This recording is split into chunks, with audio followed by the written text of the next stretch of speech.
powers. Things like you have to do what courts say when they tell you to do stuff. Things like you can't just fill the whole government with your loyalists if the rules say you can't do that. Doing those anti-democratic things, I think, is an abrogation of the rules, but it's not clear, actually, what the remedy is when the two versions of democracy are in conflict with each other. At least in the first 100 days, Trump is historically highly unpopular currently. And yet, similar behavior that we've seen in the Orban regime in Hungary is met with a different kind of popularity. Why do you think it's worked well for him there? Well, because he's a really good politician.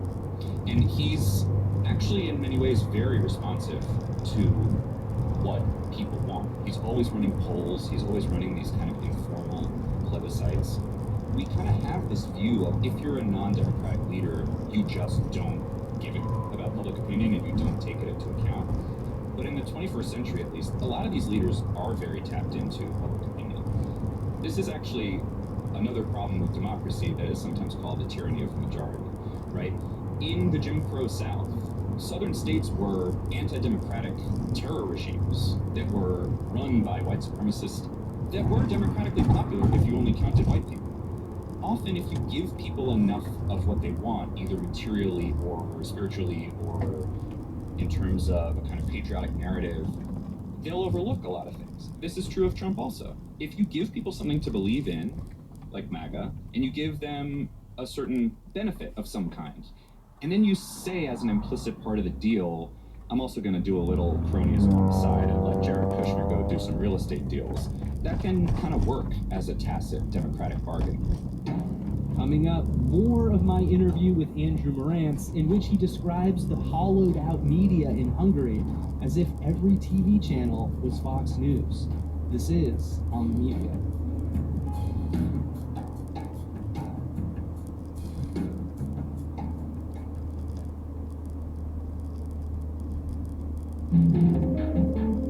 This week on the New Yorker Radio Hour, Adam Gopnik explains why Donald Trump is so obsessed with the arts.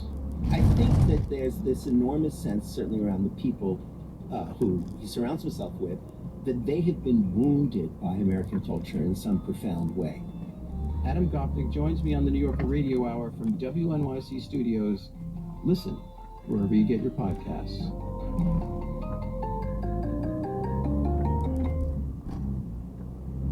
This is On the Media. I'm Michael Lowinger. You're listening to a show we originally aired in June, in which I sat down for an extended conversation with the New Yorker's Andrew Marantz.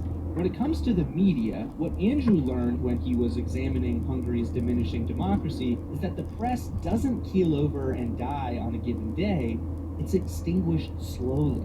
Andrew spoke to Gabor Miklósi, a veteran investigative journalist who witnessed the gradual death of the Hungarian media firsthand. So he worked at Index, which was one of the top news sites in the country, independent, kind of paper of record. And it was bought by a company that I think was controlled by a kind of Orban loyalist. Ownership changed hands, and he was worried about editorial interference. But then at first, the editorial interference didn't really show up. Or he thought maybe it showed up, like there was a headline that got changed at the last minute, and no one would really tell him why. But there was no real bright line for a long, long, long time. And then eventually, when the bright lines piled up, he left. The way it was kind of described to me was like if Fox News was basically every TV channel, and the New York Post was like every newspaper.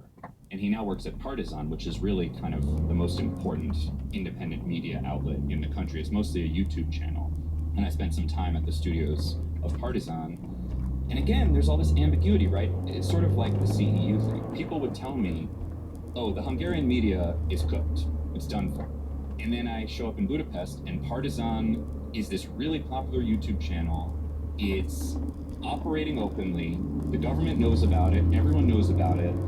I thought, oh, this is some dissident, scrappy media enterprise. I'll have to go in secret to some person who can connect me over Signal to someone who's in exile in, Portugal somewhere. But no, the head of Partizan, the founder of it, Martin Gulyás, just met me in the parking lot and said, hey, welcome to Partizan. And then we walked upstairs into the control